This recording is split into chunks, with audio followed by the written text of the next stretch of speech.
Hai Sobat Pencinta Catur, welcome back to RL Chess. Terima kasih karena kalian sudah klik video ini. Pastikan kalian menonton terus sampai habis.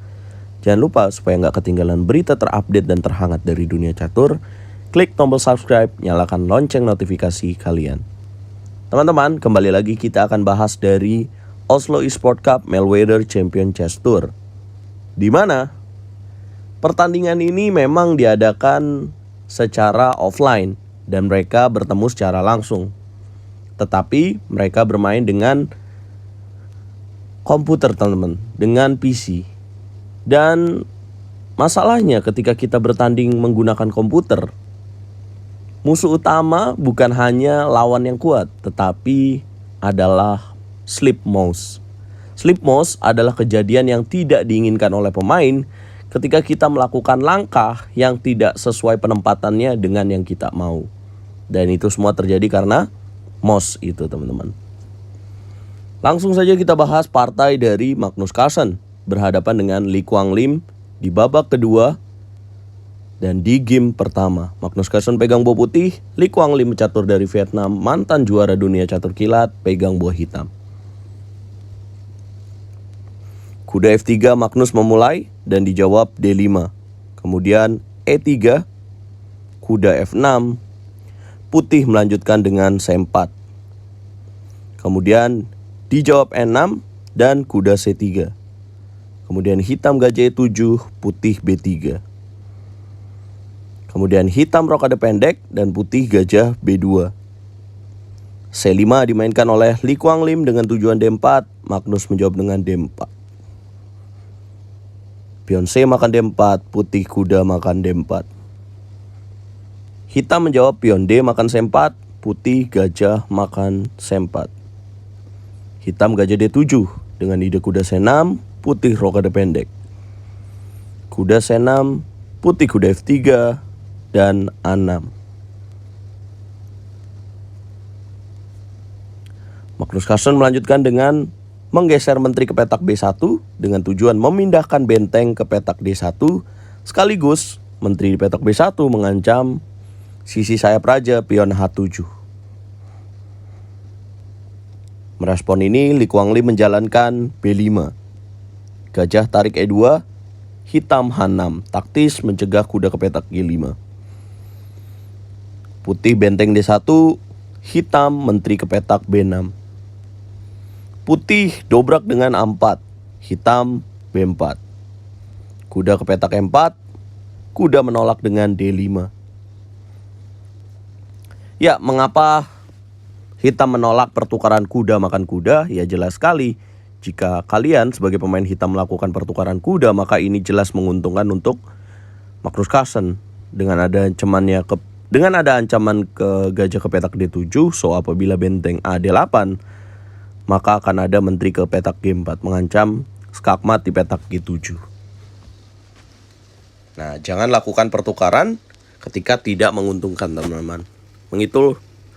Dan itu adalah alasan Lee Kwang Lim menolak dengan kuda ke petak D5. Gajah C4 dimainkan oleh Magnus, hitam benteng F D8. Gajah makan kuda D5, pion E makan D5, benteng D5. Hitam gajah E6, kalah satu pion, benteng makan benteng, benteng makan benteng, dan kuda E D2.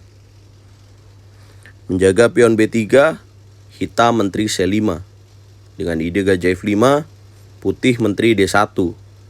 Hitam menteri D5, putih benteng C1, hitam gajah G4.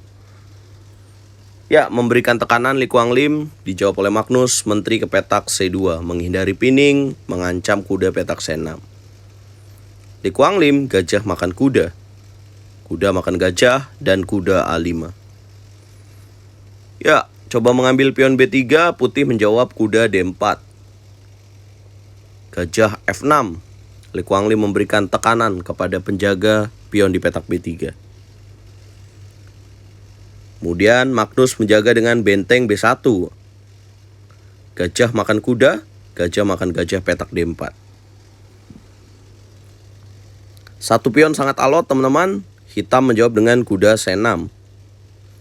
Benteng D1 dimainkan oleh Magnus, kuda A5 kembali lagi. Kali ini Magnus menjaga dengan langkah berbeda benteng ke petak D3. Menteri F5 memberikan pining, H3 dimainkan oleh Magnus membuka luv. Hitam benteng C8, putih Menteri D1. Lihatlah bagaimana sinkronisasi dari Magnus begitu indah teman-teman. Dimana untuk mendapatkan satu pion aja jelas ya di level Elite Grandmaster itu sangat sulit teman-teman. Kemudian Lee Kwang Lim menjalankan langkah mengejutkan dengan benteng C1. Ia memaksa Magnus Carlsen harus memakan dan terjadi pertukaran benteng. Menteri C1, Menteri D3, dan Menteri C8 skak. Raja H7, Menteri F8. Magnus mengancam checkmate, hitam menjawab taktis F6. Magnus Carlsen, Menteri makan pion B4. Lee Kwang Lim, kuda makan pion B3. Gajah C3 dimainkan oleh Magnus Carlsen. Apakah langkah yang harus dilakukan oleh pemain hitam teman-teman dalam posisi ini? Ya, tepat sekali, kuda ke petak C1. Dengan ide kuda ke petak E2 skak dan mendapatkan gajah petak C3. Apa yang harus dilakukan Magnus dalam posisi ini? Ya, Magnus memilih raja ke petak H2. Kemudian ada ancaman kuda ke petak A2, ancam menteri dan ancam gajah. Bagaimana agar Magnus tidak kehilangan perwiranya dan apa langkah yang tepat dalam posisi ini teman-teman? Ya, tepat sekali bahwa putih bisa melakukan menteri ke petak D4. Apabila hitam menteri makan gajah petak C3, maka putih bisa menteri M4 skak. Apabila raja H8, skak menteri A8, raja H7, menteri M4 skak. Apabila G6, akan terjadi perpetual checks atau skak abadi dengan seperti ini.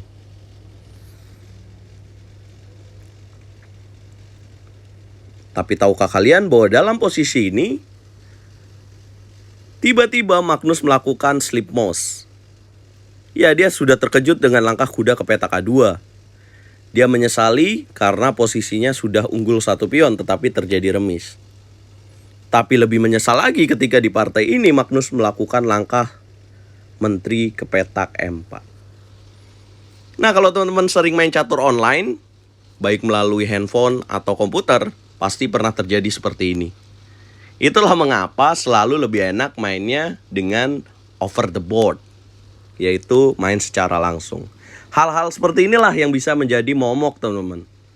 Momok yang sangat menakutkan. Dan saya pernah mengalami ini dalam setiap permainan online, pasti selalu menjadi momen yang sangat menakutkan. Ya, menjawab ini apa yang dilakukan Lee Kwang Lim? Ya, menteri makan menteri. Dan kemudian Magnus sangat menyesal dan ya mengakui kekalahan. Ya, bagaimana kalau kalian menjadi Lee Kwang Lim? Dan kira-kira ada saran nggak teman-teman untuk menghindari slip mouse ini? Saya rasa untuk di level Magnus Carlsen, mouse-nya nggak mungkin yang mouse beli diskonan sih.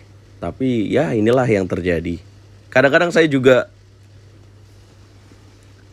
tidak bisa menduga ya hal ini bisa terjadi dengan juara dunia Magnus Carlsen. Teman-teman, pada akhirnya Lee Kwang Lim menang dari Magnus Carlsen dan mendapatkan 7.500 US dollar. Ya, apakah di babak ketiga Magnus akan kembali ke jalur yang benar, ke jalur juara? Atau inikah indikasi bahwa dinasti Magnus Carlsen mulai runtuh? Coba berikan komen kalian dan ikutin terus Oslo Esports Cup Mayweather Champion Chess Tour di YouTube RL Chess. Dukung terus percaturan Indonesia, dukung terus RL Chess untuk terus berkembang. Klik tombol subscribe, nyalakan lonceng notifikasi, like and share. Catur Yes, Indonesia Jaya bosku.